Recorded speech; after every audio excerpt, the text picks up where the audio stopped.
When night falls over western Venezuela, armed gangs known as pirates sometimes ride boats into muggy Lake Maracaibo to steal equipment from oil wells.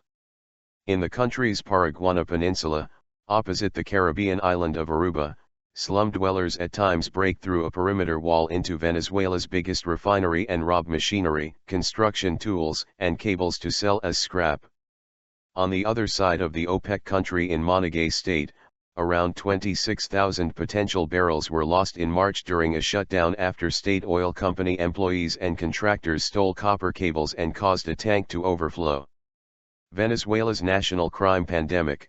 The United Nations says the country has the world's second highest murder rate after Honduras, is a growing headache for the oil industry, which accounts for nearly all of the country's export revenues. Hold ups and thefts in the sector are on the rise, taking a toll on output, according to interviews with around 40 people, including oil workers, union leaders, foreign executives, opposition politicians, scrap dealers, and people who live near oil installations.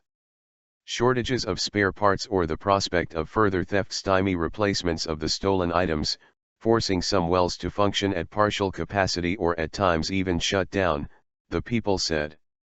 The scrap seekers are uncontrollable, said National Guard Lieutenant Lenin Osuna, who helps oversee security at the northern Paraguana 645,000 barrel per day MUA refinery where, he added, 20 to 30 people sometimes sneak in at once.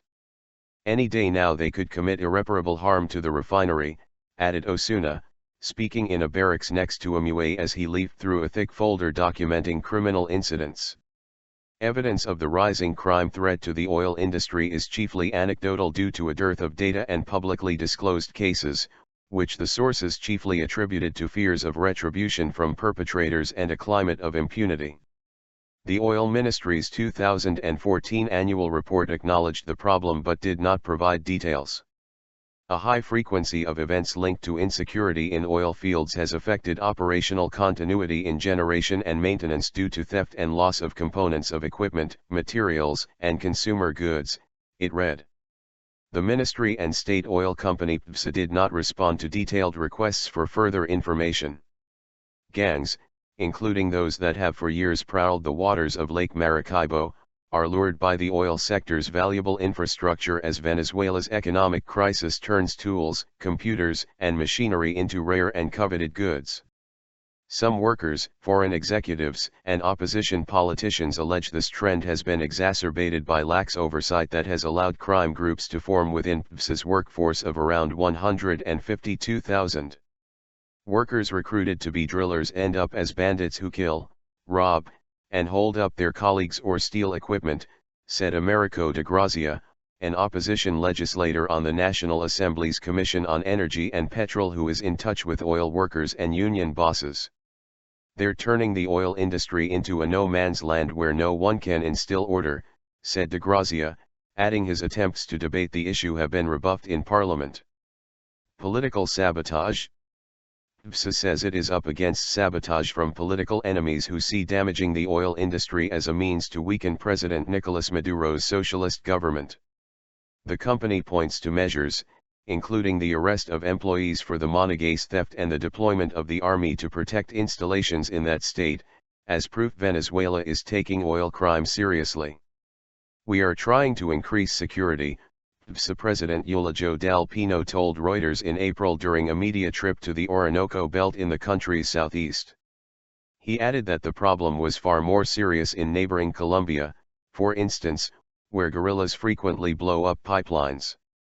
Fellow oil-rich nations like Nigeria and Mexico have also struggled with oil crime for years. Currency controls that hurt imports and cash flow, as well as a brain drain of Venezuelans leaving the country, are more salient challenges for Venezuelan output, which PPSA recently put at roughly 2.85 million barrels per day. Oil output in Venezuela, which has the world's largest proven reserves, has been falling or stagnating for about a decade, according to U.S. Energy Information Administration figures. Venezuela's output figures often conflict with international agencies. PPSA says it has shored up production in recent months, thanks to the heavy crude-rich Orinoco region. Venezuela's western border, known locally as the Hot Frontier, is particularly restive due to a mix of Colombian paramilitaries, Marxist FARC rebels, drug gangs, and smuggling rings. In January, for instance, PSA reported one of its employees was killed during a nighttime hold-up by 7 criminals at a well near Lake Maracaibo.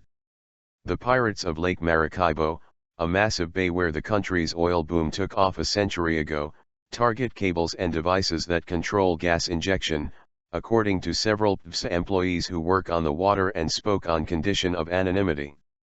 Small groups of armed men on boats typically zip up to an oil platform at night and hold up workers, stealing everything from microwaves to wallets to machinery, according to oil workers. That crimps operations at wells, and at times forces them to shut down entirely. A shortage of boats, due to stolen motors and a scarcity of parts, further curbs surveillance on the lake, they added.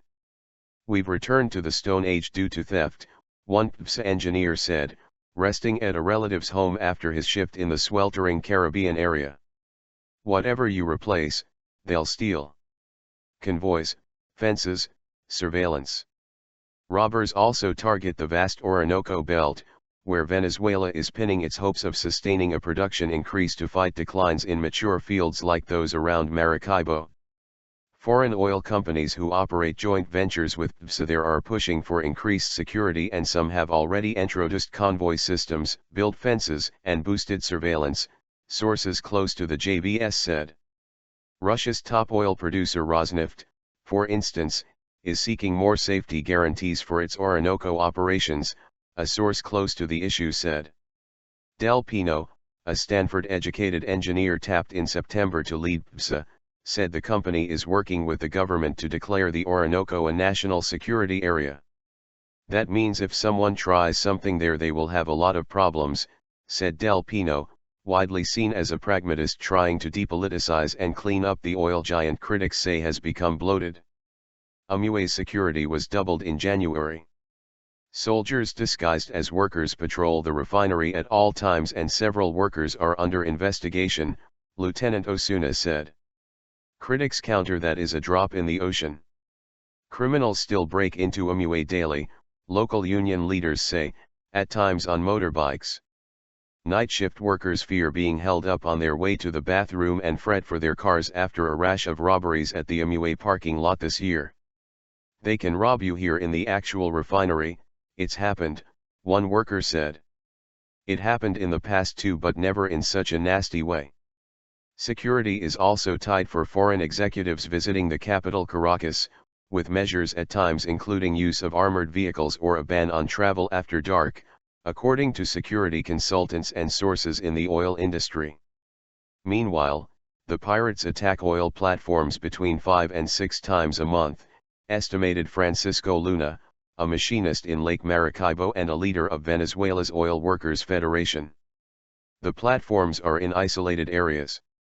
It's easier than stealing in the city, he said. While Venezuela's sprawling and remote oil fields have suffered crime for decades, industry veterans say the situation has taken a turn for the worse. I wouldn't work in Lake Maracaibo now, said one retired PSA worker who gave his last name as Sanchez as he rode a bike near the water, wearing old PSA work overalls. It's too dangerous.